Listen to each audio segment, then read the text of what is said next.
උතුම් වූ ධර්මදේශනය ප්‍රඥා නාලිකාව තුළින් විකාශය කිරීමට ප්‍රචාරය කිරීමට ධර්මදානය සිදු කිරීම සඳහා කොළඹ ආසිරි සෙන්ට්‍රල් රෝහලේ මොළය හා සුෂුම්නාව ඒකකයේ වෛද්‍ය හෙද ඇතුළු සියලු කාර්ය මණ්ඩල නිලධාරීන් විසින් මෙම ධර්මදානය සඳහා දායකත්වය දරා තිබෙනවා. උතුම් වූ ධර්මදානයන්ගෙන් ජනිත වන්නා වූ මහා පුණ්‍ය ශක්තියෙන් සියලු ලෝ සතුනට යහපතක්ම වේවා යන අදහස පෙරදැරිව COVID-19 රෝගයෙන් පෙළෙන ජනතාව සුවපත් වීමටත් ඔවුන්ව රැකබලා ගන්නා සුවවිරුවන්ටත් ඖෂධ වැක්සීන තැනීමට නුවණ යොදන කාර්ය මණ්ඩලවලටත් ඔවුන්ගේ කාර්යයන් මනාව ඉටු කිරීමට තුනුරුවනේ පිහිට පතන අතර දායකත්වයේ දරන සියලු දෙනා ඇතුළු ඔවුන්ගේ පවුල්වල සියලු දෙනාටත් නිදුක් නිරෝගී සුවපත් භාවය ලැබී චිරජීවනයේ සැලසේවා. සියලුම දෙනාටත් දායක බවතුන්ටත් ඔවුන්ගේ පරලොව සැපත් දෙමාපියන්ටත් ඥාති හිත මිත්‍රාදීන්ටත් මේ පින් අනුමෝදන් වී උතුම් නිර්වාණ අවබෝධය පිණිස හේතු වාසනා වේවා කියා බලාපොරොත්තු වෙනවා. එසේම වේවා කියා ආශිර්වාද කරනවා. නමෝ තස්සේ භගවතෝ අරහතෝ සම්මා සම්බුද්දස්සේ නමෝ තස්සේ භගවතෝ අරහතෝ සම්මා සම්බුද්දස්සේ නමෝ තස්සේ භගවතෝ අරහතෝ සම්මා සම්බුද්දස්සේ ආයන්ති නාබිනන්දන්ති පක්කමන්තින් නොස්සෝචති සංඝාමජිතං මුත්තං තං අහං බ්‍රෝමි බ්‍රාහ්මනෝ. අද ධර්මානුශාසනාව ප්‍රඥා නාලිකාව තුළ විකාශන කරවා ගැනීම සඳහා සදහැබර අනුග්‍රහක දායකත්වයේ දරන්නා වූ පින්නතුන් ප්‍රමුඛ මේ දිනවල වැඩිපුර ධර්ම ශ්‍රවණයට අවධානය යොමු කරන්න පුළුවන් ධර්ම ශ්‍රවණහබිලාසී සදහැබර පින්නතුනි. මා දකිනවා තථාගත බුදු පියාණන් වහන්සේ වදාළා වූ සක්කල සූත්‍ර දේශනාවලම මිනිසාට තමා පිළිබඳ අවබෝධයක් ලබා දෙනවා. ඒ කියන්නේ අපි පුද්ගලයෝ වශයෙන් ධනවත් වුණාට ඉගෙන ගත්තට රැකියාවක් කළාට සමාජ සේවා කළාට එහෙම නැත්නම් පව්හෝපින් කළාට මේ පුද්ගලයා පිළිබඳ බුදුන් වහන්සේ වදාරන සැබෑ අවබෝධය අපිට නිකන් ලැබෙන්නේ නැහැ. ඒ බුදුන් වහන්සේ කරන ලබන විශ්ලේෂණය තේරුම් ගත්තම අපට ජීවත් වෙන්න ගිහින් වරදින තැනක් තියෙනවා කියලා තේරෙනවා. මෙන්න මේ වරදින තැන නිසා සුවසේ ජීවත් වෙන්නට අපට ලබා දුන්නා උදා වුණා වූ ලෝකය මව්පියන් හෝ කවුරු අපට මේ ලෝකේ ලබා දීලා තිනවා අපිත් මැදිහත් වීම තුළ මෙන්න මේ දේ සිදුවෙන බව තථාගතයන් වහන්සේ කෙරෙහි තථාගත ධර්මයේ කෙරෙහි එහි මිනිස් හදවත්වල වර්තමාන වළංගු කරගත යුතු ආකාරය කෙරෙහි අවධානය යොමු කරන ඕනෑ කෙනෙක් තේරුම් ගන්න ඕන. ඒ තේරුම් නොගත්තොත් අපට තථාගතයන් වහන්සේ වදාළ පරිදි ගැඹුරට අවධානය යොමු කරන්නට බැරි උඩින් පල්ලෙන් අතපත ගාන ප්‍රතිපත්ති පූජාවට යොමු වෙන්න බැරි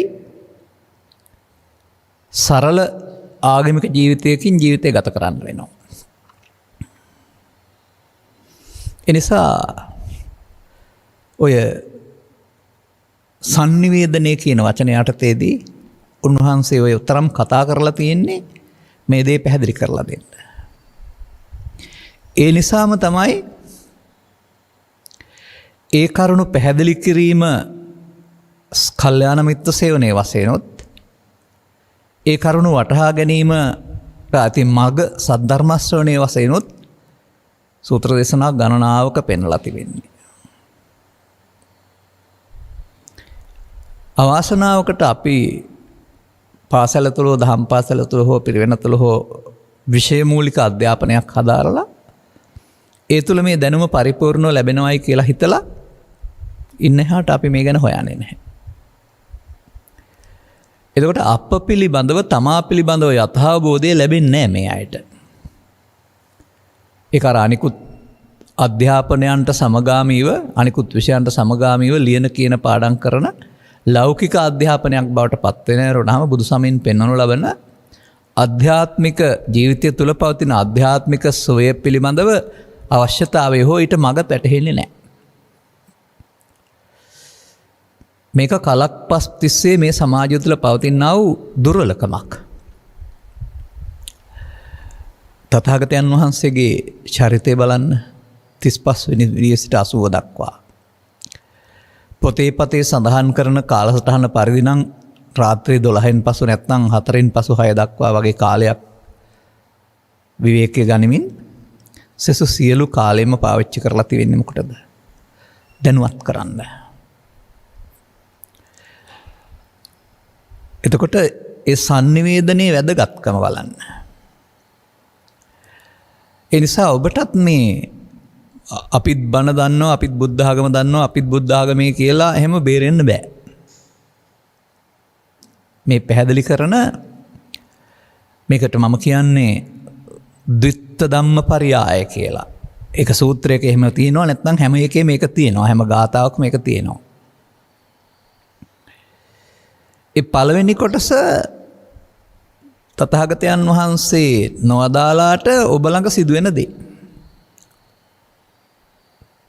ඒ කොටස සිදුවෙන බව තේරුණා නම් ඒ කොටස නිසායි ඔබට මේ සැප හොයාගෙන ආපු ජීවිතේ අසහනයට, පීඩාවට, දුකට, ආතතියට පත් වෙන්න සිදු වෙලා තියෙන්නේ ලෝකේ වරදක් නිසා නෙවෙයි, ඔබ ළඟ තිබෙන මේ දුර්වලකම නිසා බව තේරුම් ගන්න පුළුවනි නම් එහෙනම් ඔබට ඉන් මිදීමේ ප්‍රතිපදාව තථාගතයන් වහන්සේ වදාරනවා.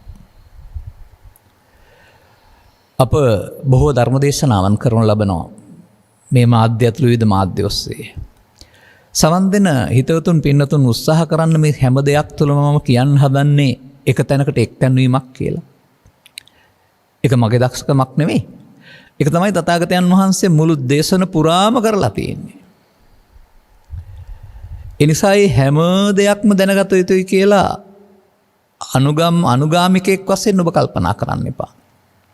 ඔබට එක දෙයකින් සිදුවෙන දේ සහ වෙන්න ඕන දේ තේරුම් ගන්න පුළුවන් නම් එතනින් පස්සේ වෙන්න ඕන දේ කරන්න ඕන. දේශකින් වහන්සේ කෙනෙක් වශයෙන් එකම දේ හැමදාම කියන්න බැරි නිසා ලෝකේ තියෙන උපමා ටික නැත්නම් ගස්වැල් පළතුරු සියලු ටික උපමාවට අරන් තථාගතයන් වහන්සේ වදාලා පරිදි ඒ සියලු සූත්‍ර දේශනා ඔස්සේ හෝ වර්තමානයේ ගලපන්න පුළුවන් උදාහරණ ඔස්සේ හෝ දේශකින් වහන්සේ කෙනෙකුට ඒ බහුසුත කියන වචනට අදාළ බොහෝ ඇසූ නැත්නම් පරිහරණය කළ සහ පිරූ කියන එකක් තියෙන්න ඕන. හැබැයි පුරුදු කළ ඒ පුරුදු කිරීම තුළින් ලබාගත් අත්දැකීම ධර්ම දේශනාව කරන්න පුළුවන්. ඇසූ පිරූ කියන එක, පිරූ කියන එකේ තේරුම ඒකයි. ඉතින් ඒ තේරුම් අරගෙන අනුගමනය කිරීමේදී, පිරූ පුරුදු කිරීමේදී චිත්තත්හභ්‍යන්තරයේ සිදුවන වෙනස්කම් නැත්නම් ඒවා ඊට සමීප වීමට අවශ්‍ය දැනුවත් බව ලැබෙන නිසා දේශකින් වහන්සේ කෙනෙකුට ඒ වගේ විචිත්‍රත්වයක් අවශ්‍යයි. නමුත් සුනීත හරි, සෝපාක හරි, අඟුලිමාල හරි, රජ්ජුමාලා හරි මේ පවතින ත්‍රිපිටකයේ සූත්‍ර ඔක්කොම ටික හරි අටුවා ටික ඔක්කොම කියෙන්නේ නැහැ. එක දෙයකින් තේරුම් ගත්තා. ඒකට ධනවත්කම හෝ උගත්කම බලපාලත් නැහැ කියන කාරණේ තේරුම් ගන්න. නිර්වුල්ව තේරුම් ගැනීමේ හැකියාව, ඔබට භාෂා ව්‍යවහාර හැකියාව තිබෙනවා නම්, තේරුම් ගැනීමේ හැකියාව තිබෙනවා නම් එපමණයි අවශ්‍ය වෙන්නේ. අපි ඉතින් උපතින්ම සිංහල භාෂාව කතා කළා, චතුර ලෙස කතා කරන්න හුරු වුණා. ඒ වගේම මට ලැබුණ පළවෙනිම මාධ්‍ය ධර්ම දේශනා ලැබුණේම සජීවී විකාශනයක්. වසර 2කමාරක් තිස්සේ මම කෙලින්ම මයික් එකට කතා කළා. ඔවුන්ට නම් වශයෙන් සඳහන් නොකලත් ඒ පාර මේ ලෝකෙට විවෘත කිරීම පිළිබඳ අද දක්වා මගේ කෘතඥ භාවයක් තියෙනවා. ඒකෙන් හුරු වුණා වචන පැටලෙන්නේ නැති වෙන්න සහ සමාජයට අනවශ්‍ය වචන මුදා හරින්න නැතිව කෙලින්ම ධර්මදේශනාවක් පටිගත කරලා අවශ්‍ය දේ අපට අනවශ්‍ය දේ අයින් කරන්න පුළුවන්, සංස්කරණය කරන්න පුළුවන්. සජීවී දේශනාවක් සංස්කරණය කරන්න බෑ. එතකොට අපිම දැනගන්න ඕන සීමාව. ඒ පරිශන්ද්‍රෙන් ලබාගත් අත්දැකීම් මුල් කොටගෙන දරුවන්ට කොහොමද කතා කරන්න ඕන, ලංකාවට කොහොමද කතා කරන්න ඕන, ලෝකෙට කොහොමද කතා කරන්න ඕන එක පිළිබඳවත් යම් පළපුරුද්දක් පවතිනවා. මේ පෙරවදන මා සැපුවේ තවත් එවනු ධර්ම දේශනාවක් කිරීම සඳහා. කුද්දක නිකායේ උදාන පාළියේ මට හමු වෙනවා සංඝාමජී කියලා සූත්‍රයක්. මේකට අපිට කතාවක් තියෙනවා. හැබැයි කතාව කියන්න නෙවෙයි මම ගන්නෙ මේ කතාවට අදාළ තැන තථාගතයන් වහන්සේ අදාළ උදානයේ තියෙන රහස එලි කරන්න. සංඝාමජී කියලා කියන්නේ හිමි නමක්. බිරිඳක් ඉඳලා දරුවෙක් ඉඳලා ඒ වාතහැර පැවිදි වූ කෙනෙක්. දැන් තථාගතයන් වහන්සේ සවැත් නුවර දේශවනාරාමයේ වැඩවසන සමයේ සංඝාමජී ස්වාමීන් වහන්සේ වැඩම කරනවා උන්වහන්සේ මුණ ගැහෙන්නේ. වැඩම කරලා ඈත තැනක ටිකක් බුදුන් වහන්සේට පේන ඈත තැනක ගහක් මුල වාඩි වෙලා ඉන්නවා. ධර්මයේ සඳහන් කරනවා ඒ පැරණි බිරිඳට පුරාණ දූතිකාව කියලා. ඈට ආරංචියක් හම්බ වෙනවා. පැමිණි බව. ඇසොකී දරුවත් එක්කලා වෙදින් සංඝාමජිත් හිමියන් හම් වෙලා ශ්‍රමණය ඔබට දරුවෙක් ඉන්නවා මමයි පෝෂණය කරන්න. සමහර විට ඔහු පැවිද්දට යන විට දරුවා හිටියේ නැතුව දන්නෙත් නැහැ. පළවෙනි වතාවටත් දෙවෙනි වතාවටත් තුන්වෙනි වතාවටත් කියනවා සංඝාමජිත් හිමියන් අවධානය යොමු කළේ නැහැ නිහඬයි. එයා මොකද කරන්නේ? එහෙනම් මෙන්න මේ දරුවා පෝෂණය කරන්න කියලා දරුවා උන්වහන්සේ ඉදිරියෙන් තියලා යනවා. ඈතට යනවා. සංඝාමජිත් හිමියන් දරුවා දෙස බැලුවේවත් සුරතල් කතා කළේවත් මොකක්වත් නැහැ, පුරුදු පරිදිම නිහඬව හිටියා.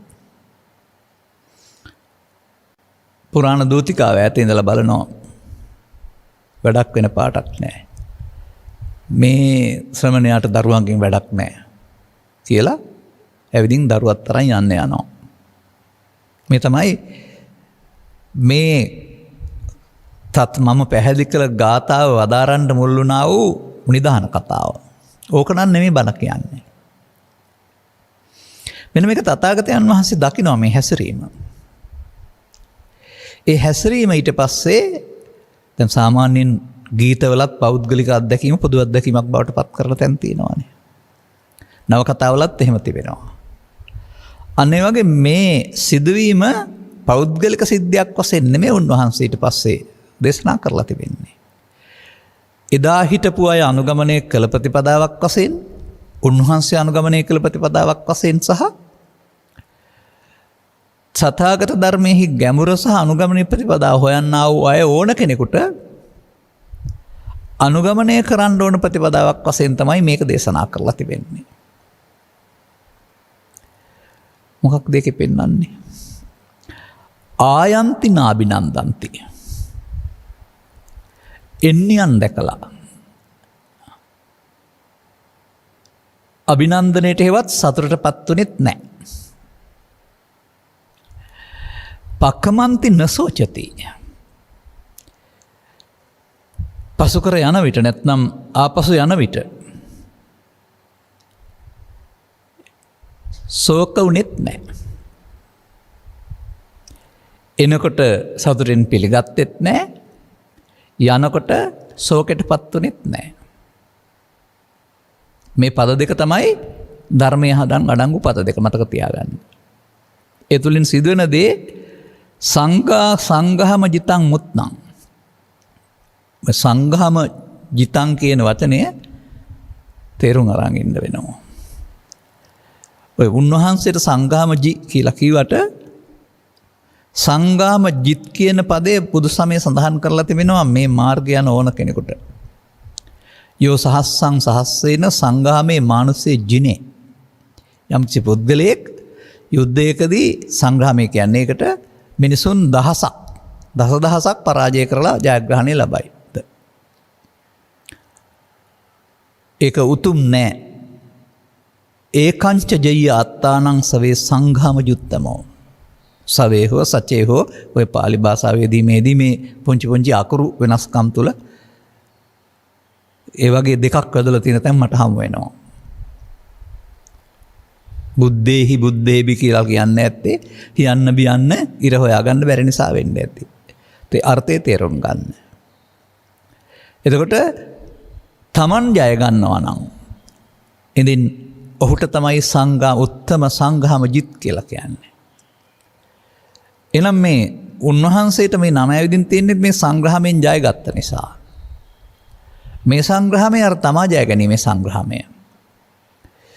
දැන් සටනකදී විරුද්ධවාදීන් පරාජයකට ලබන සටන ජයග්‍රහණය. බුදු සමය පෙන්වන මේ සංග්‍රහමේදී සටනට කරන්න තියෙන්නේ මරුවා සමග. මරුවගේ හමුදාවට ක්ලෙස් කියලා කියනවා මාරයාගේ. ඔවුන් සමග කරන්න තියෙන සටන ජය ගැනීමට සංග්‍රාමජිත් කියලා කියනවා. එතකොට මේකේ සංඝා කියලා පදයකුත් තියෙනවා. මොනවද මේ සංඝා කියලා කියන්නේ කියලා හොයාගන්න බලමු අපි. එතකොට මෙන්න මේ ගාථාවේ සඳහන් පරිදි කෙනෙකුට එතෙන්ටපත් වෙන්න පුළුවන් නම් එන අය දැකලා සතුටින් පිළිගන්නෙත් නැතුව යන අය දැකලා දුක් වෙන්නෙත් නැතුව මේ සංඝ කියන කාරණා ටිකක් පරාජය කරන්න පුළුවන් නම් තං අහං මහණෙනි මම ඔහුට බ්‍රාහ්මණයයි කියමි. මේ බ්‍රාහ්මණ පදෙත් විවරණය කරගන්න වෙනවා. දැන් මමම ධර්ම දේශනා කරනකොට සමහර වෙලාවට කියනවා අපි මේ බුදුබණ කියලා ගෙනියන්නේ බමුණන්ගේ බණද දන්නේ නැහැ කියලා. ඒ බමුණු කියන වචන එතන පාවිච්චි කරන්නේ එදා හිටියේ බ්‍රාහ්මණ සමාජය අයට. ඔවුන් සියලු දුස්චරිතයන් කරමින් සියලු ලාභ තමන් වෙත හරවා ගනිමින් උතුම් බවට පත් කරලා තියෙනවා. උතුම්මය වශයෙන් විදිහට. නමුත් තථාගතයන් වහන්සේ සරියුත් මුගලන් ආනන්ද හිමිවන්ගේ වඩිනවා දැකලා දවසක් අන්න බමුණු වෙනවා කියලා තියෙනවා. ඒ අර කියන දුෂ්ට බමුණු කියන එක නෙමෙයි. මේ නික්ලේශී තත්වයට පත් වුණ අය සඳහා තථාගතයන් වහන්සේ බ්‍රාහ්මණ කියන්නේ අති පාරිශුද්ධ කියන අර්ථයක් නෙවුන් කතා කරේ. බුදු සමය තුළ මිනිසා ලබන්නා වූ අති පාරිශුද්ධත්වයේ සඳහා උන්වහන්සේ බ්‍රාහ්මණ පදේ යොදලා තියෙනවා. තං අහං මහණේ එබැවින් මම ඔවුන්ට එයාට කියනවා බ්‍රාහ්මණ කියලා. මොනවා කළොත්ද? එන අය දැකලා හතර වෙන්නෙත් නැතුව යන අය දැකලා දුක් වෙන්නෙත් නැතුව සංඝයන් ටිකක් ප්‍රහාණය කළොත් එහෙම. දැන් ඉතින් මේ එන අය යන අය කියලා කතා කරනව ඇත්තේ අර අයවිදින් ගිය කාන්තාවට කියලා හිතනවද ඔබ? නැහැ. එතකොට ඒකේ ධර්මයක් නැහැ. මොකද එයා දැක්කා කියලා එයාට විතර පෞද්ගලික දෙයක් නේ ඒක. ඒ නිසායි මම මේක පොදු අත්දැකීමක් කියලා කියන්නේ. පොදුවෙන්ට ඕන අත්දැකීමක්. ඔබටත් අද මේක යොදාගත්ත හැකියි. එතකොට ඒ ක්‍රියාවේදී මේ එන අය දැකලා සතරින් පිළිනො ගැනීම තුලත් යන අය දැකලා දුක් නොවීම තුලත් චිත්ත පාරිශුද්ධිය සිද්ධ වෙන්න ඕන. එහෙම නැත්නම් භාවනාව හෙවත් විදර්ශනාව සිද්ධ වෙන්න ඕන. ඒ නිසායි මේවට කියන්නේ ගම්බීරේසු ටානාටානේතු පඤ්ඤාචක්කුං කමති කියලා. මේ තථාගතවරු අදහල කරුණු පිළිබඳව ගැඹුරු තැන් කෙරෙහි ප්‍රඥාසම වෙන්න වෙනවා. මොනවද මේවයින් කියලා තියෙන්නේ? සාමාන්‍යයෙන් අවුරුදු 25 26 30 කාලේ මේ තථාගතයන් වහන්සේ පිළිබඳව උන්වහන්සේගේ ධර්මයේ පිළිබඳව අබමල් රේණුවක් තරම්වත් මට එදා සිදුවන සිද්ධිය පිළිබඳව සැකයක් ඇති කරන්න ගතියක් ඇති උනේ නැහැ. සංසාරික පුරුද්දක් නිසා මොකක් හරි.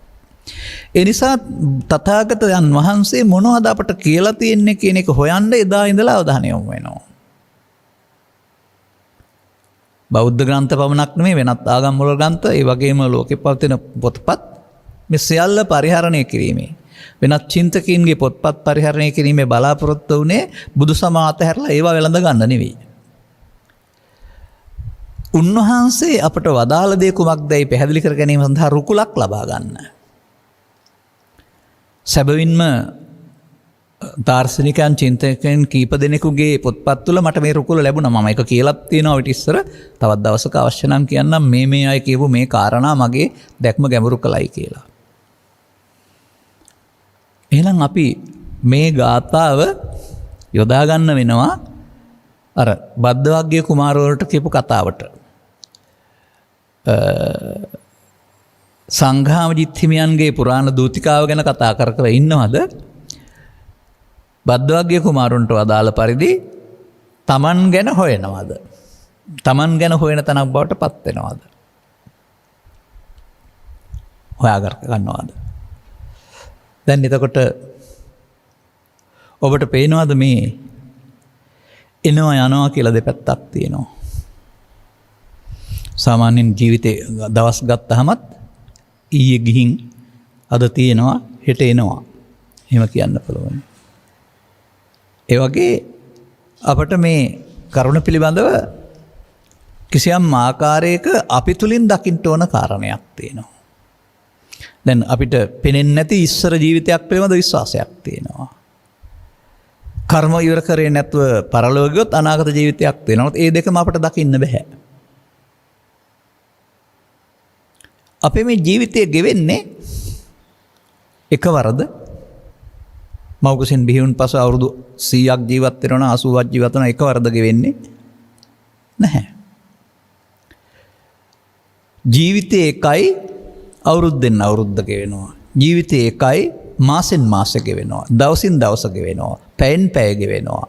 මිනිත්තුවෙන් මිනිත්තුව ගෙවෙනවා. තත්පරෙන් තත්පරය ගෙවෙනවා. ඊටත් එහාට මොහොතින් මොහොත ගෙවෙනවා. මොහොත ලෞකිකාර්ථයෙන් කොහොම භාවිතා කරනවද දන්නේ. මම මේ පැතා කතා කරන්න හදන්නේ බුදු සමයේ මේ මොහොත පිළිබඳව. මම මේ කියපු කාරණාව ඔස්සේ කල්පනා කරන්න ඔබට ජීවිතේ ගෙනියන්න බෑ තත්පර දෙකක් තුල කියලා. ඔබ ගෙනියන්නේ හැම විටම ගෙවෙන තත්පරයක් තුල කියලා තේරුම් ගන්න. එතකොට ඒකට කියන නම මොකද්ද? ඒකට තමයි බුදු සමයේ පවත්තමානං නැත්තම් පවතින වර්තමානය. පවත්තමානං කියන එකේ පදේ පවතින වර්තමානය කියන අර්ථය නෙමෙයි. නමුත් මම ඒක ගත්තේ මේ පවතිමින් පවතින මේ මොහොත වර්තමානය. ඔබ ඔබේ ජීවිතයේ වර්තමාන මොහොත දකින්නේ කොහොමද? ස්ත්‍රියක්, පුරුෂයෙක්, ගිහියෙක්, පැවිද්දෙක්, වෛද්‍යවරයෙක්, හෙදියක්, කම්කරුවෙක්, නගරාධිපතිවරයෙක්, ගුරුවරයෙක් වශයෙන් වෘත්තිය දකින්නවද? ඒක බාහිර වශයෙන් කාරණාවක්. ඇතුළතින් කරන පොදු කාරණාව මොකද්ද? අන්න ඒක හොයාගන්න. එවිට ඒකයි මේක තේරුම් ගන්න ඕන කියලා කියන්නේ. එවිට බුදුන් වහන්සේ වදාළ සබ්බ සූත්‍රය උපයෝගී කරගන්න පුළුවන් නම් ඔබ තුල සිදුවෙන සියල්ල උන්වහන්සේ එක තැනක පෙන්නනවා. සියල්ල එකවර සිදු වෙන්නේ නැහැ. සියල්ලෙන් එකක් සිදු වෙනවා. ඒ සියල්ලේ සඳහන් වෙන්නේ ඇසට රූපය, කනට ශබ්දය, නාසයට ගන්ධය, දිවට රස, කයට ස්පර්ශය, සිතට අරමුණු. මේ හයෙන් එකක් තමයි සිද්ධ වෙන්නේ. මේ හය තමයි සියල්ල. මේ හය හරහා තමයි සියල්ල උන්වහන්සේ දැනගෙන තියෙන්නේ. සූත්‍රවලත් තියෙනවා ඉදිරිය දවසක එකක් කියන්නම්. සියල්ල දැනගන්න ඕන. ඒ සියල්ල තථාගතයන් වහන්සේ විස්තර කරන පදයක් ගන්න. එකිනෙකට වෙනස් අරමුණු ඇසුරු කරන්න වරම් දීලා තියෙන. එකිනෙකට වෙනස් අරමුණු ගොදුරු කරගන්න අවසර දීලා තියෙන. ඉන්ද්‍රිය පහක්, බාහිර වශයෙන් ඉන්ද්‍රිය පහක් නැත්නම් ඇතුළත එකක් වෙලා මිනිස්සුන්ට තියෙනවා.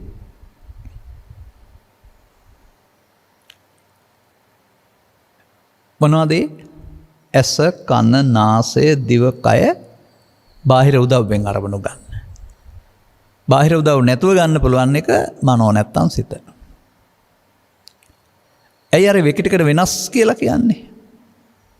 කවදාවත් ඇහැ ලෑස්ති වෙන්නේ නැහැ ශබ්ද අහන්න. රූප සඳහා පවණයි. කවදාවත් කන සූදානම් වෙන්නේ නැහැ රූප බලන්න, ශබ්ද සඳහා පවණයි. ගොදුරු කරගෙන තියනවා කියන්නේ ඒකයි. නමුත් ඊට යටින් තියෙනවා ලෝකේ මොනම ආගමික පොතකටවත් එලි කර නැති රහසක්. මේකේ වටිනාකම මම හැමදාම කියන්නේ තේරුම් ගන්න. අපි නිකන් ධර්ම දේශනාවලටත් දේශකින් වහන්සලා එහෙන් රූප බලනවා, කනෙන් සද්ද අහනවා කියන වචනේ පාවිච්චි කරනවානේ. වචනේ පාවිච්චි කරාට ගමක් නැහැ. වරදක් නැහැ. නමුත් තථාගතයන් වහන්සේ වදාරනවා එකිනෙකට වෙනස් අරමුණු නොගන්නා වූ ඉන්ද්‍රයන් පහක් එත් කියලා. ඉන්ද්‍රියවත් ඇසෝ කන හෝ නාසය හෝ දිවකය අරමුණු ගන්නෙ නැහැ කියලා නේ වදාරන්නේ. අපි හිතන් ඉන්නේ ඒවා ගන්නවා කියලානේ. එමේ ඉන්ද්‍රිය පහට සිත පිහිටයි. ඇහෙන් සිත, කනෙන් සිත, නාසයෙන් සිත, දිවෙන් සිත, කයෙන් සිත, එහෙම නැත්නම් සිතෙන් සිත. ඒ සිත අරමුණු රසය අනුභව කරයි. දැන් මේ සිත් වලට කියන අන් ටික මතක් කරගන්න. ඇහෙන් රූප හඳුනන සිත චක්කු විඥානය, කනෙන් රූප හඳුනන සිත සෝත විඥානය, නාසයෙන් ගන්ධය හඳුනන සිත ගාන විඥානය, දිවෙන් රස හඳුනන සිත જીවහා විඥානය, කයෙන් පහස හඳුනන සිත කාය විඥානය, බාහිරින් නොගැටි කල්පනාවේ හෝ හීනේදී සිතට ආපම ඒවා හඳුනන එක මනෝ විඥානය. මේ හයම එකවර පහළ වෙන්නේ නැහැ. එකයි පහළ වෙන්නේ. ඒ එක ඇස තුළ විනාඩියක් දෙකක්, විනාඩි 5ක්, කන තුළ තත්පරයක්, තත්පර 5ක් තියෙන්න පුළුවන් වැඩි තරහ වෙලා. ඔබ අවධානය යොමු කරලා තියෙනවා චිත්‍රපටයකට නැත්නම් ගීතයකට, ගීතය ඉවර වෙනතුරු ඉන්නවා නම් එතෙක් ඔබට සෝත විඥානය ක්‍රියාත්මකයි. ඔබ ප්‍රිය නාට්‍යයක් විනාඩි 10ක් බලන් ඉන්නවා නම් වෙන කොහොත් අවධානය යොමුකොට එතෙක් කල්ම මේ චක්කු විඥානය ක්‍රියාත්මකයි. නමුත් ඒක එහෙම තියෙන්නේ මිනිත්තු 15 මේක තියෙනවා නෙමෙයි. අර ඔර්ලෝසුව තත්පරෙන් තත්පරේ ගෙවෙනවා වගේ මොහොතින් මොහොත මැරෙමින් යලි ඒකම උපදිමින්. දැන් මේ විදිහට අපි ලදරු කාලේ මේවා ගැන දන්නේ නැහැ. මේ තත්පරෙන් තත්පරේ ගත කරපු කාලය තමයි ඔබට අද ආයුෂ කියලා කියන්නේ. ඔබේ ආයුෂ කොච්චරද කියන්නේ මම දන්නේ නැහැ, හිතා ගන්න. ගත කරපු පැත්ත. එතකොට දැන් ඉන්න මොහොතට තමයි this moment නැත්නම් මේ මොහොත කියලා කියන්නේ. ඒක අපට ඔබට මේ අපි මට ඔබට මේ ඔබ හැමදෙනා මට ඕන හැටියට තියාගන්න බෑ. ඔබ යෙදෙන කාර්යය අනුව ඔබ ඇසේ, කනේ, නාසයේ, දිවේ, කයේ හෝ සිතේ ඉන්න පුළුවන් ඕන එකක. ඒ කියන්නේ ඔබ මේ මොහොතේ චක්කු විඥානය, සෝත විඥානය, ගාන විඥානය, જીවහා විඥානය, කාය විඥානය හෝ මනෝ විඥානය පාවිච්චි කරනවා. ඒක තුල තමයි ඔබ ඉන්නේ.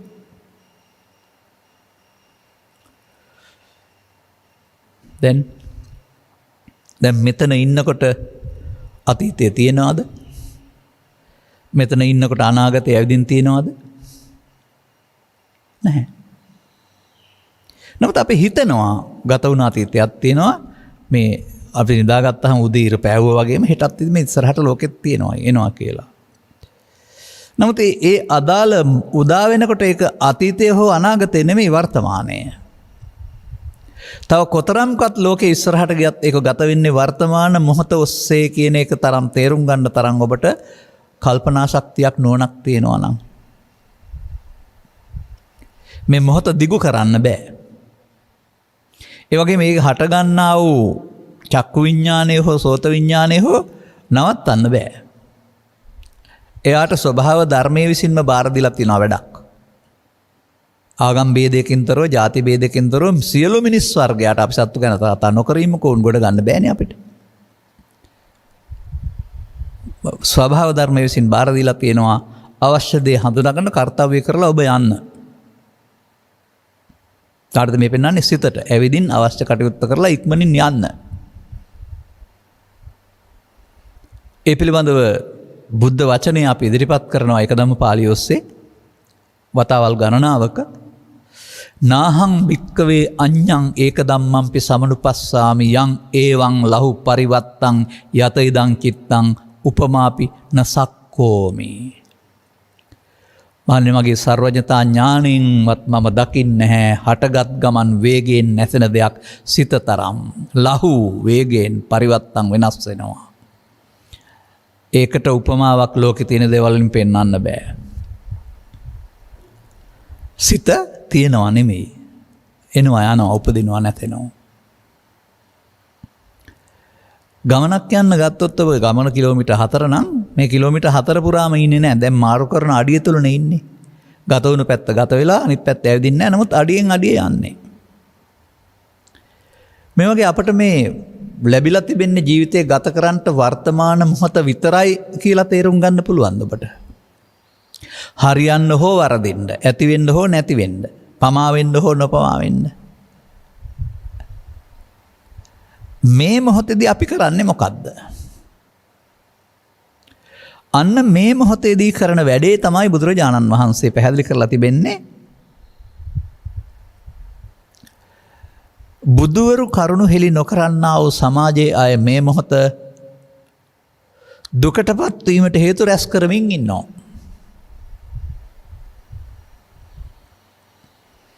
එතකොට ඒකට ලෝකෙට දොස් කියලා හරියනවාද?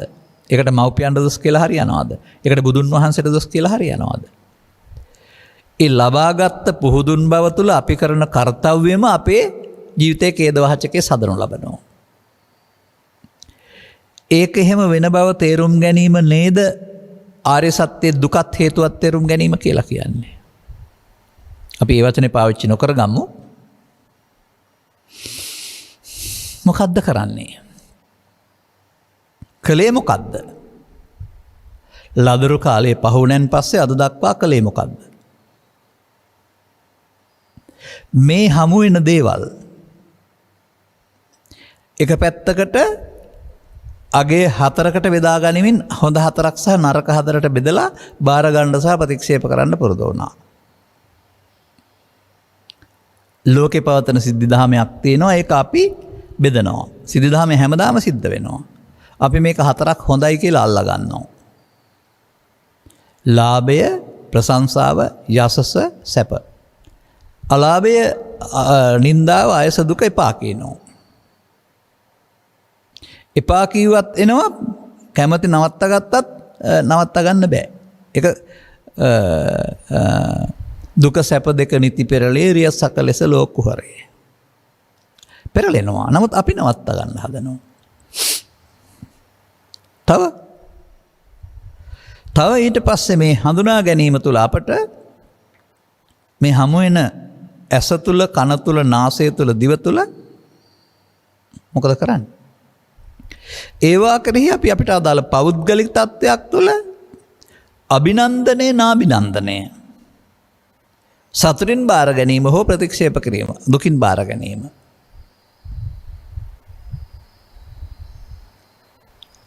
කරනු ලබනවා. මේ නිසා ඔබට මේ ලෝකේ හොඳ කාලගුණ, නරක කාලගුණ, හොඳ අය, නරක අය, හොඳ ඥාතීන්, නරක ඥාතීන්, හොඳ සේවකීන්, නරක සේවකීන්, ඔය හොඳ නරක දෙපැත්තක් ඔබට රුචි පරිදි ඔබ හදාන තියෙනවා. මෙන්න මෙතනදී මේ ගාථාවට අදාළ දේ කරන්නේ නැහැ ඔබ. දැන් මොකක්ද ආයන්ති එන දේ? එන දේ මේ මොහොතේ නම් ඇසට රූපය, නැත්නම් කනට ශබ්දය, නාසයට ගන්ධය, දිවට රස, කයට පහස, සිතට අරමුණ. පෘථග්ජන පුද්ගලයා ඒ එන රූපය, හතුරාය මිතුරාය, ශබ්දය මිහිරිය අමිහිරිය, ගන්ධය ගඳය සුවඳය, රසය තිත්තය පැණි රසය ආදී කොට ඇති බෙදමින් සතුටින් පිළිගන්නවා, නැත්තම් ප්‍රතික්ෂේප කරනවා. ඒ කියන්නේ අපි අභිනන්දනය කරනවා. අභිනන්දන සූත්‍රය කොහොමද පෙන්වන්නේ? අභිනන්දන මානෝකෝ බික්කු බද්දෝ මාරස්ස. ඔබ මේ හමු වෙන අරමුණ කෙරෙහි අර ඇති වී නැති වෙන ස්වභාවයට එහා ගොස් ඔබට කැමති පරිදි අගයක් එකතු කරන්න ගියොත් ඔබ ඒ නිසාම මායයට බැඳෙනවා. අන්න පෘථග්ජන පුද්ගලයා කරන මේ වැඩේ තව ටිකක් විස්තර කරන්නම් මම. ඒක අපි කතා කරනවා ඇස නිසා නම් රූප අරමුණ සැප දුක් උපේක්ෂා වශයෙන් වේදනාවලින් අය විඳිමින් රූප සංඥාවක් හෝ සතුරා මිතුරා වශයෙන් හඳුනමින් ඒකට කැමැති අකමැති පරිදි අගයන් එකතු කරමින් සංඛාර යටතේ සංචේතනා මේ රූප වේදනා සංඥා සංකාර හතරේ කාර්යය තම තමන්ට අදාළ පෞද්ගලික කාර්යය ගොඩක් කරනවා මොහොතකින්. 10 දෙනෙකුට 10 විදියක්. ඊළඟ කෙනා එතෙන්ට එන්නේ මේ කරපු වැඩේ වාර්තා කරන්න. එයාට ඔය හරිද වැරදිද ප්‍රශ්නයක් නැහැ. එහෙනම් මේ විඥාන පදේ තනි වෙලා නැහැ. රූපේ හැටි, වේදනාවේ හැටි, සංඥාවේ හැටි, සංකාරයේ හැටි දැනගන්න එකටයි විඥානය කියන්නේ. මේ ඇහැ තුල ඔබ තුල මේ මොහොත ක්‍රියාත්මක වුණ හැටි රූප, වේදනා, සංඥා, සංකාර පහක් හටගත්තා. කන තුලත් රූප වෙනුවට ශබ්ද රූපය, වේදනා, සංඥා, සංකාර, විඥාන පහක් හටගන්නවා. හටගත්තා විතරක් නෙමේ කර්තව්‍ය කරලා යන්න ඕන. ලහු පරිවත්තන් මේක ස්වභාව ධර්මයේ දීලා තියෙන දෙයක්. ඒ හටගෙන නැසෙන කාලය තුල අභිනන්දනය කියන කාරණාව ඒ අයගේ පෞද්ගලික වැඩක්. පිළිගන්නවා, බාර ගන්නවා. එහෙම නැත්නම් බාර ගැනීම අනිත් පැත්ත ප්‍රතික්ෂේප කිරීමක් තියෙනවා. ඒ නාබිනන්දති කියන එකේ තේරුමත් නරක නම් එපා, එහෙනම් හොඳ එක ඕනේ කියන එකමයි. මේකට කියන නම මොකද්ද? තථාගතයන් වහන්සේ සූත්‍ර දේශනාවල වදාහරනවා මේ ආමොහතට ආපු දෙය රූපේද, ශබ්දේද, ගන්ධේද, රසේද, ස්පර්ශේද, හතුරාද, මිතුරාද, පවද, පිනද, ලෝභයේද, ද්වේෂයේද ඕනෑම දෙයක්. ඒතං එය. ඒක සමග ඇලෙනවට ගැටෙනවට කියන නමක් තමයි ඒතං මම ඒතෝ අහං අස්මින් ඒසෝ මේ අත්තා. අන්න අර දරුකම ලදරුකම පහුණෙන් පස්සේ අද දක්වාමත් මේ කරන කියන කාරණාව ඔස්සේ ඔබ මේ අභිනන්දනය කරපු හැටි, ආපු කෙනා බාරගත්ත හැටි, මේ ආපු කෙනා ඇසෙන් කනෙන් නාසයෙන් දිවෙන් කයෙන් හේතු ඵලයක් වශයෙන් හටගන්නේ ඇසේ සිතේ. ඒක කොහෙවත් තිබිලා එනව නෙමෙයි, කොහාටත් යනව නෙමෙයි, ඒ හේතු වල තියෙනවත් නෙමෙයි, හේතු එකතුවෙන් ඵලය. ගිනි දැල්ල කොහෙවත් තිබිලා එන්නේ නැහැ. පොල් තෙල් වලත් ගිනි දැල්ල නැහැ, වැටියෙත් නැහැ, ගිනි කූරෙත් නැහැ, ඔක්සිජන් වාතෙත් නැහැ. තනි තනිව ගත්තොත් එකටවත් දැල් වෙන්න බෑ. එකතු වුණාම දැල්ලක්. එනිසා මේ චක්කු විඥානය, සෝත විඥානය, ගාන විඥානය, ජීවහා විඥානය කියලා කියන්නේ විවිධ හේතුන්ගේ ඵලයක්.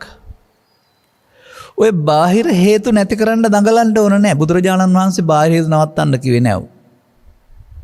දුකට හේතුව විතරක් නැති කරන්නයි ඕනේ. එනිසා ප්‍රත්‍යාදේ, ගෝචර රූපේ, ආලෝකේ, මනසුකාරයේ, චක්කු සම්පස්සේ, සැප දුක් උපේක්ෂා වේදනා මේ හේතු විස්තර කර බලන්න ඕන නැහැ. මේ තුල දුකට හේතුව මොකක්ද බලන්න. දැන් අන්න අභිනන්දනය කියන එකේ තේරුම මේ මොහොතේ එන දේ මගේ මම වචනෙන් කිව්වේ නැති වුණාට ඒක සමග ඇලීමට ගැටීමට නමක්. අභිනන්දනමානෝකෝ බික්කු බද්දෝ මාර්ස අන්න දුකට හේතුව රැස් කළා. ඔබ සතුටින් පිළිගත්තනේ. දැන් පෘථග්ජන පුද්ගලයා මොකද කරන්නේ? මේ ගාථාවේ තියෙන වැඩේද කරන්නේ? නෑ, ආයන්ති අභිනන්දන්ති. එන හැම එක්කෙනාම බාර ගන්නවා.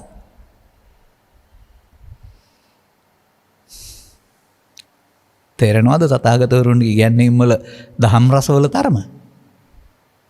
ඊට පස්සේ තව මොකද්ද වෙන්නේ? ඊට පස්සේ වෙනවා යනවනේ. මේක පෙන්නනවා පක්කමන්ති නසෝචති නම යනවා ඒවා. යනකොට අම්මා මැරුණා නේද? තාත්තා මැරුණා නේද? රස්සාව නැති වුණා නේද? ගේදර විනාශ වුණා නේද? යනවා ඇවිදින්. ලෙඩ වුණා නේද? නිරෝගීව ඉඳලා. තරංගයේ පෙරදුනා නේද? දිනන්න තිබුණ එක. සෝචති. සිද්ධිය වෙලා ඉවරයි. අපි මොකද කරන්නේ? අපි පක්කමන්ති සෝචති. යන්නේක අල්ලගෙන දුක් විඳිනවා. දැන් තේරුණාද පෘථග්ජන භාවයේ ස්වභාවය? මේ මොහොතේ එන පැත්ත අල්ලගන්නවා. අල්ලගත්තන් පස්සේ නැති වුණාම යං පිච්ඡං නලවති තම්පි දුක්ඛං. එහෙම නැත්නම් පියේහි විප්පයෝගෝ දුක්ඛෝ. ප්‍රිය වෙන් වෙනවා මෙතන දැන් දුකටපත් වෙනවා. දැන් තථාගතයන් වහන්සේ වර්තමානයේ මුල් කොටන අතීතයේ එන දේවල් බාර අරගෙන ඇල්ල හැටි සහ ඇලීම නිසා ගත වුණාම දුක් වෙන හැටි පෙන්වන ලස්සන මේ පෙන්වන්නේ. මේ ඉගැන්වීම බුද්ධ කාලයට පැවිද්දන්ට ගිහියන්ට අදට නෙමේ සම්බුදු සසුන පවතින තාක් කල් වළංගුයි. ඇයි අපි තේරුම් ගන්න නැත්තේ? මේ කතා කරන්නේ ඔබ ගැන කියලා. මේ සර්වඥවරු කියලා කියන්නේ මේ දෙකේ කොලේ කට්ටිය කියලා හිතන් ඉන්නේ. පොඩි දෙයක් දකින. ඇයි සර්වඥතා ඥානයක් කියලා කියන්නේ? මේ පොදු මිනිස් මනස තේරුම් අරගෙන, මේ මිනිස් මනසේ දුකටපත් වෙන ආකාරය තේරුම් අරගෙන ඕනෑම දෙයකින් ඒක ගලපන අය. අර මම මේ පසුගිය දවස්වල කතාවක් කියලා තියෙනවා මේ උර්ග කියලා සූත්‍රයක් තියෙනවා. ගාථා 40ක්ද 60ක්ද තියෙනවා. හැම ගාථාවකම තියෙන නිවන් ගැන බණ. මොකද්ද කියලා තියෙන්නේ? මේ කැලේ තියෙන සිද්ධියක් අපේ ජීවිතයට ගලපලා. අපි දන්න සතා ගණේකෝ ගැරන්ඩියා ලංකාවේ ඉන්න ඕන කෙනෙක් දන්නවනේ. උර්ග කියන්නේ බඩ ගායන සිළු සත්ත්වයින්ටනේ. කාලයක් යනකොට ඔවුන්ගේ මේ හැව දිරා යනවා නැත්නම් ඒක ගැලවෙන තැනට එනවා. අලුත් එකකට ඇතුලින් හැදෙනවා මේක ගහක් අස්සෙන්කින් ගලවලා දාලා යන්න පුළුවන්. මම ළමා කාලේ ඉඳලා අද දක්වාම මේ ඇරපු හැවවල් දැකලා තියෙනවා. ගැරන්ඩියා හැව හරින්නාක්සේ දුකට හේතු අතහරී කියලා තියෙනවා. උරගෝච්චින්න මිව තචං පුරාණං. බුදුහාමුදුරන්ට ගැරන්ඩි හැවෙනුත් බණ කියන්න පුළුවන් නම් තේරෙන අයට මේ ලෝකේ තියෙන ඕනෑ දෙයකින් බණ කියන්න තහනම් කරන්න එහෙම කාටවත් බෑ. මොකද ඒ කරුණ පැහැදිලි කිරීම ඒ භාෂාවෙන් ඒ පුද්ගලයා දන්න කරුණක් ඔස්සේ කරලා තියෙන්නේ. එහෙම නැත්නම් ඊළඟ එකේ තියෙන්නේ මොකද්ද? ඒකෝචරේ කග්ගවිසාන කප්පෝ.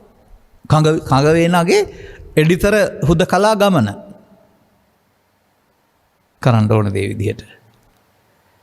මේ අනුගමනීය ප්‍රතිපදාව කියන එක වචනෙන් කියන්න බැරි දෙයක්. ඒ නිසා උපමා වලින් අර වෙන දේ වලින් මිනිස්සුන්ට අවබෝධයක් ලබා දෙනවා මේක වෙන්න ඕනයි කියන එක. දැන් ඔබට තේරුණාද මම මේ කියපු වැඩේ කරමින් ඉන්න හැටි ඔබ? ඔබ එකතු කරමින් ඉන්නවා. එන දේවල් බාර අරන් ගිය දේවල් ගැන දුක් වෙමින් ඔබේ චිත්තාභ්‍යන්තරයට කුණු බොක්කක් හදනවා. ඇලෙන කරුණු ගැටෙනට සංඛ්‍යාව ඉහළ යමින් දුකට හේතු රැස් කරමින් ඉන්නවා. ඒ සංකෝ විසාකේ සතං ප්‍රියානි මේ එන ಜಾති බාර අරන් ගිය දේවල් වල දුක් වෙන කාරණා තියෙනකොට 100ක් හදාගත්තොත් දුක් 100ක්. බුදුබණ නොතේරෙන තාක් කල් මිනිස්සු මොකද කරන්නේ? පව පින ධානයේ උගත් නුගත්කම් ඔස්සේ බාහිරින් සමෘද්ධිමත් වුණාට ඇතුළතින් දුකටපත් වෙනවා සහ දුකට හේතු එකතු කරනවා. දැන් මෙතන තියෙනවා ඕකට සදාලා තව කාරණේකුත්. සංඝ පංචචින්තේ පංචජහේ පංච උත්තරී භාවයේ එහෙමත් පහක් ගැන කතා කරනවා. මෙතන මේ සංඝ කියන එකේ තේරුම සංඝයා කියන එක එහෙම නෙමෙයි.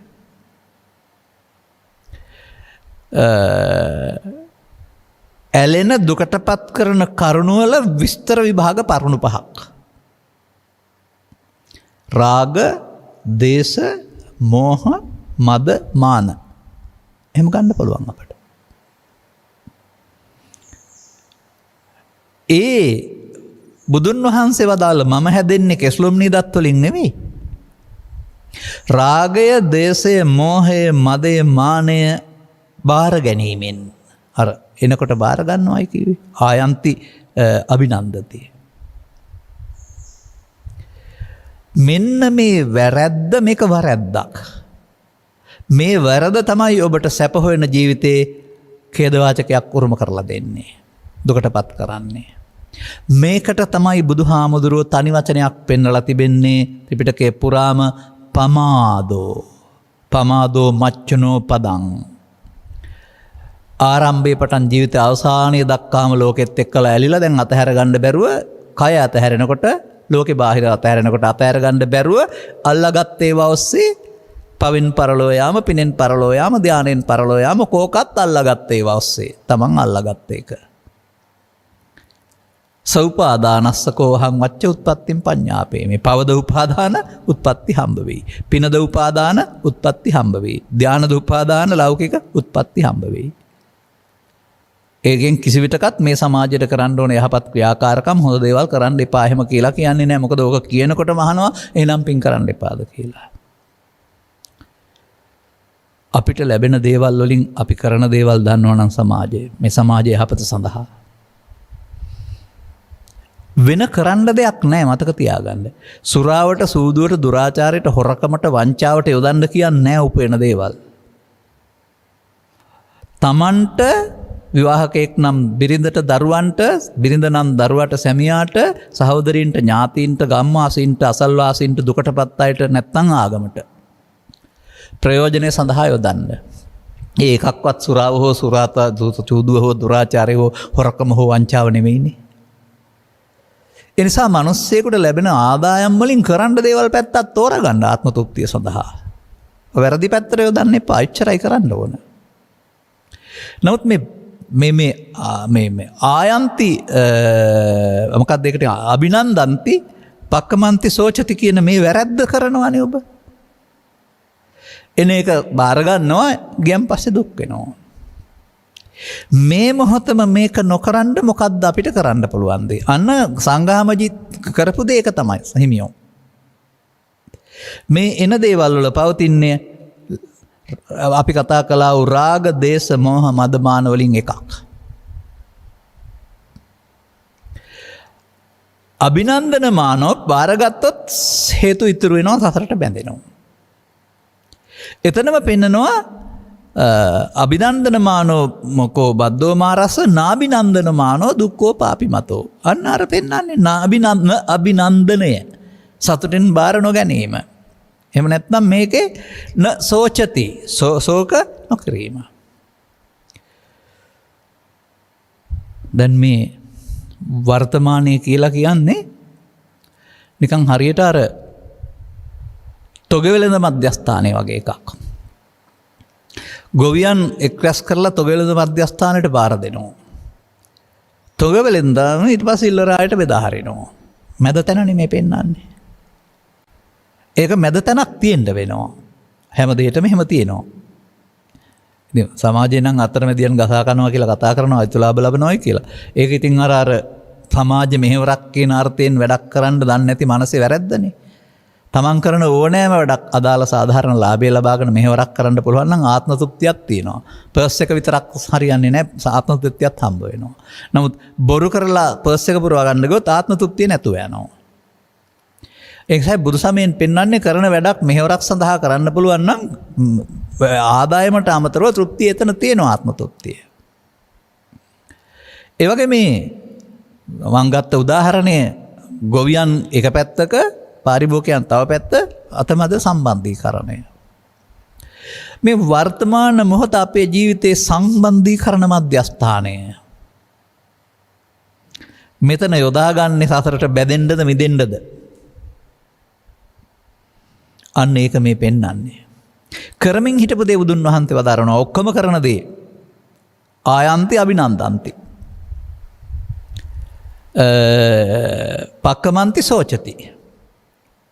ඒ දෙක තමයි අරමුණේ ඇලී මම මගේ ආත්මකට ගැනීමෙන් පස්සේ ගන්න හේතුවක් ඉතුරුකට අවසන් කිරීම කියන කාරණයෙන් පෙන්වන්නේ මේ දෙපැත්තටම අතීතේ එන පැත්තෙන් බාර ගන්නවා අර පැත්ත ගියන් පස්සේ දුක් වෙනවා. හැබැයි ඉතින් ඉහිරුණ කිරට කුමට අඬනවාද කියලා කතාව නම් කියනවා. විසරුණු මල් පෙති මලක් නොවේ කියලා කියනවා. බිඳුන බඳුන ආය හයි කරන්න බෑ කියලා උදාහරණ නම් තියෙනවා. එහෙනම් අපට මොකද්ද කරන්න පුළුවන්? අන්නේ වැඩේ තමයි මේ ගාථාපත දෙකෙන් පෙන්වන්නේ. එන්නිය ආයන්ති න අභිනන්දන්ති. මේ උපදින ස්කන්ධ පංචකය මගේ ආත්ම කොට අභිනන්දනය කරන්න එපා. අල්ලා නොගැනීමෙන් අවශ්‍ය කර්තව්‍ය කරලා දුක්ඛව උපදින හේතුවක් චිත්තාභ්‍යන්තරයට හංගවන්න නැතුව අයින් වෙන්න ආරෙන්න. මේ චිත්ත අභ්‍යන්තරයට හඟවනවට නමක් තමයි බුදු සමේ තණ්හා අනුසය ඉතුරු කරනවායි කියන එක. එතකොට අනුසය ප්‍රහාණ කියලා සූත්‍රයක් තියෙනවා. බුදු සමේ මිනිස්සු කරන්න ඕන දේ තමයි දුකට හේතු අයින් කිරීමට තමයි අනුසය ප්‍රහාණ කියලා කියන්නේ. නමුත් අනුසය ප්‍රහාණය සත්‍ය තේරුම් ගත්ත අයට ඇරුණාම තන්ත තේරුම් ගත්තේ නැති අයට පෘථග්ජලයින්ට තියා භාවනා කරන අයටවත් බෑ. ඔය ධර්මයේ සඳහන් වචන තුනක් ගන්නකෝ. අනුසය, පරිඋත්ථාන, විතික්කම. මේ එක මොහොතක සිද්ධියක් මේ. චිත්තාභ්‍යන්තරයේ ඇති හේතු සැඟවීම අනුසය. ඒ නිසා ගැටෙන විට හිතට එන එක පරිඋත්ථානය, නැවත හට ගැනීම. දැන් කයට වචන දීලා ක්‍රියාත්මක කරන එක විතික්කම. දැන් ධර්මයේ දන්නේ නැතුව අරමුණක් ගත්තොත් කර්මස්ථානයක් වශයෙන් ඒකෙන් පරිඋත්ථාන වහන්න පුළුවන්, නවත්තන්න පුළුවන්. විතික්කම වළක්වන්න පුළුවන්. හැබැයි අනුසයට පහර දෙන්න බෑ.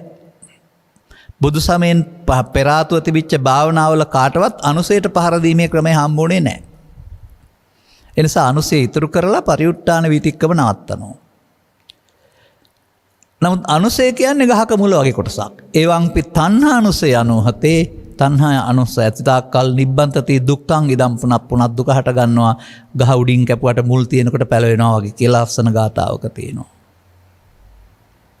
එනිසා දුක් ගෙනත් දෙන්නේ බාහිර ප්‍රසාදයේ ගෝචර රූපේ ආලෝකෝ ලෝක සිදුවීම් නෙමෙයි අර අනුසය කියන පැත්තෙන්. යංකෝ භික්ඛවේ අනුසේති තේන සංකං ගච්ඡති කියන්නේ දුක් හට ගන්නවා කියන එක. ඔබ තියපු කාරණාව. මේ මොහොත රවට්ටාගෙන තිබ්‍රවුවා අතීතයේ අන දේවල් අල්ලගෙන යන දේවල් ගැන ශෝක වෙමින් මේ මොහොතේ මේ දෙකම කරන්න ඕන බෑ. අන්න සංඝාමජී හිමියන් කළ දේ තමයි පෙන්න ආයන්ති නා විනන්දන්ති. එනවා දැකලා ලොකුකට බාර ගන්නෙත් නෑ ඉතින් මමයි තෝමස්මින් කියලා. ගියන් පස්සේ අනේ මේක නැති වුණානේ කියලා විඳවන්නෙත් නෑ. අල්ලා නොගැනීමෙන් අවසන් කිරීම. උපාදානය නොකරගෙන අවසන් කිරීම. ඒකට කියන්නේ මොකක්ද? ඒකට කියන්නේ ඔය අල්ලාගෙන අවසන් කරන එකට කියනවා පංච උපාදානස්කන්ධයක් බවට පත් කොට සසරට බැඳීම. උපාදී මානෝකෝ බික්කු බද්දෝ මාරස්ස. මේ මොහොතම උපාදානය කරගන්න නැති වෙන්න සතිය පාවිච්චි කරනවට කියනවා අනුපාදී මානෝ කොමුත්තෝ පාපිමතෝ. ඒකටම කියනවා මේ එන දේ මගේ මම මගේ ආත්මවත් නිත්සුකාත්මකට ගැනීමෙන් සසරට බැඳෙනවා. එහෙනම් සසරක් හදනවා. පෞපාදානය තුළ, පිනුපාදානය තුළ, ධානුපාදාන තුළ සසර මිනිසුන් සසරක් හදමින් ඉන්නවා හැමදාම බුදුවරයෙක් පහළ වෙන තුරුම කියලා දෙන්න කෙනෙක් නැහැ. ඔහු දුක සහ හේතුව රැස් කරන්න දන්නවා ඇරුණාම නැති වූ තැන සහ මාර්ගය උට හම් වෙන්නේ නැහැ. ඒක බුදුවරුමයි පැහැදිලි කරන්නේ. දැන් අන්න මේ අනුසයට යන එක නවත්තන්නනේ මෙතන මේ පෙන්වන්නේ. අභිනන්දනය කරන්නේ නැත්නම් විදවන්නේ නැත්නම් මමත්වෙන් ගන්න නැත්නම් අර හටගෙන නැසෙන ලහු පරිවත්තන් සිදු වෙනවා ඔබට දුකට හේතුවක් චිත්තාභ්‍යන්තරයට ඉතුරු නොකර. එතකොට ඒකට කියනවා නැති වූ තැන සහ මාර්ගය. දැන් එහෙනම් කවදාවත් තබා තියෙන බලාපොරොත්තුව තුළ අනාගතයේ භාවනා මධ්‍යස්ථානයක් හම්බ වෙන්නේ නැහැ.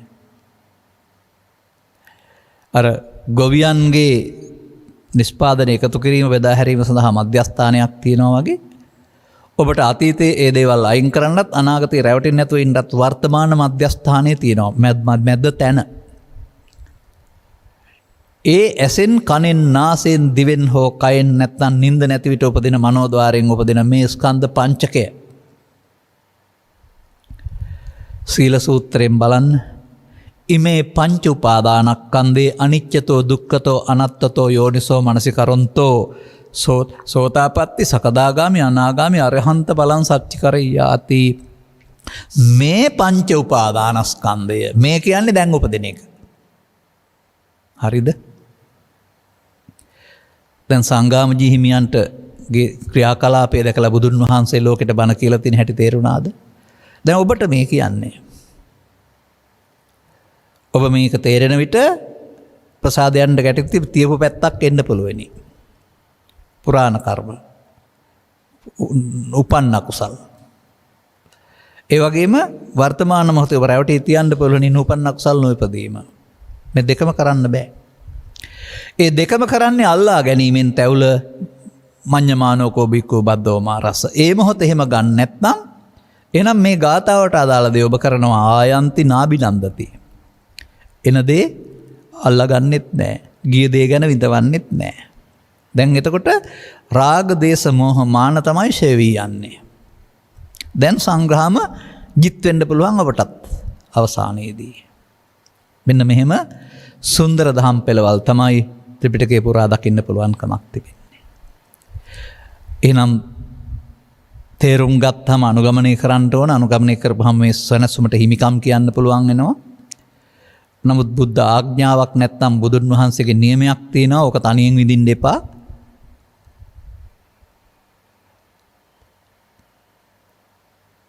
මුල මැග අද යහපත් පිරිසුදු දහම් චාරිකාවේ යමින් මිනිසාට දේශනා කරන්න.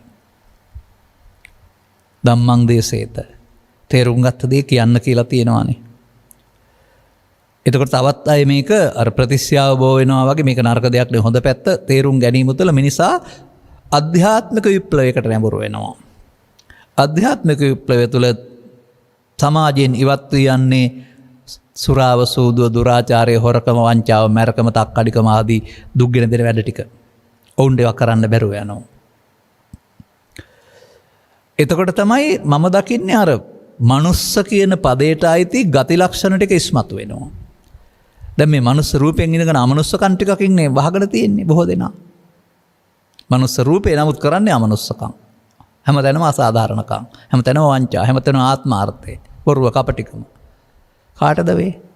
කරන්නේ අනුන්ට නමුත් Tamanටත් කරගන්නවානේ. අනුන්ට කළ දේ Tamanට පළ දේ. එදා සසරම හදනවා සසරටම බැඳෙනවා පෘථග්ජනයා. හැම එකක්ම වැරදි පැත්තට යොදාගෙන. අන්න අපිට දැන් මේ ගාථාවේ පෙන්නනවා කරන්න ඕන දේ. ඔබ මේක කරනවා නම් ඔබට මේක තේරුණා නම් ඔබ කරන්න ඕන දේ තමයි මේ ආයන්ති නාබිනන්දන්ති පක්කමන්ති නස පක්කමන්තින් නසෝචති. හරි. එබැවින් මේ කරුණු වලට නැවත නැවතත් සවන් දී. ඔබ පිළිබඳව ගැඹුරින් වටහාගෙන ඔබ ස්ත්‍රියක් පුරුෂයෙක් පුද්ගලයෙක් වශයෙන් වටහාගත්ත එක තියෙනවා. ජීවත් වෙන්න ඉගෙනගත්ත වෘත්තීය හැකියාවක් තිබෙනවා. ඒවෙන් ඒවා කරගන්න. ඔබ තුළ උපදින්නා වූ පංචස්කන්ධයාගේ ඉපදීම මැරීම තුළ උපාදානයේ වී දුකටපත් වෙන හැටි අතීතයෙන් හෝ අනාගතයේ ඔස්සේ තේරුම් ගන්න පුළුවන් නම් ඒක වරද ඔබමයි කරමින් හිටියේ. දැන් බුද්ධාවාදයේ මෙතෙන්ට ගේනවා. නිවැරදි මාර්ගය මෙහෙම කරන්න. දැන් නැති වුන් සෙනසා මාර්ගයේ යන්න ඕන. මම පවතිනවා මම කියනවා වෙමින් පවතින දෙය. බුදුබණ තේරෙන තුරු මිනිස්සුන්ගේ හිත තුළ වෙමින් පවතින දෙය. එයමයි දුකටපත් වෙන කාරණාව.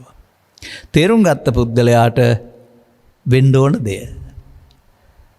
අමාරුයි හෝ බෑ හෝ කියන්නේ නැතුව තේරුම් ගත්ත ඕන කෙනෙකුට පුළුවන්. බැරි කෙනෙක් ඉතින් පුණ්‍ය මාර්ගයේ ගියාවයි. නමුත් 100%ටම බැරි වෙන්න බෑ. ඒ බැරි වෙලා තියෙන්නේ මේක තේරුම් ගන්න බැරිකම.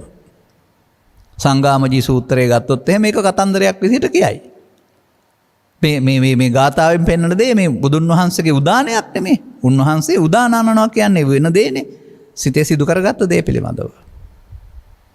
එබැවින් අනුග්‍රහක බවතුන් ඇතුළු සවන් දුන් හැම දෙනාට තථාගතවරු ලෝට හෙළි කර වදාළා වූ ලෝකෝත්තර ධර්මයක අගේ තේරුම් අරගෙන ඔබ තුළ පවතිනා වූ සැනසුම් ස්වභාවය නීවරණ ඉවත් කොට මතු කර ගන්නට මෙම ධර්ම කරුණු පැහැදිලි කිරීම උපනිශ්‍රේවා හේතු ආසනාව වේවායි කියන සුභාශිංසනයේ ප්‍රාර්ථනා කරමින් මම ධර්ම අනුශාසනාව මෙතකින් අවසන් කරනු ලබනවා.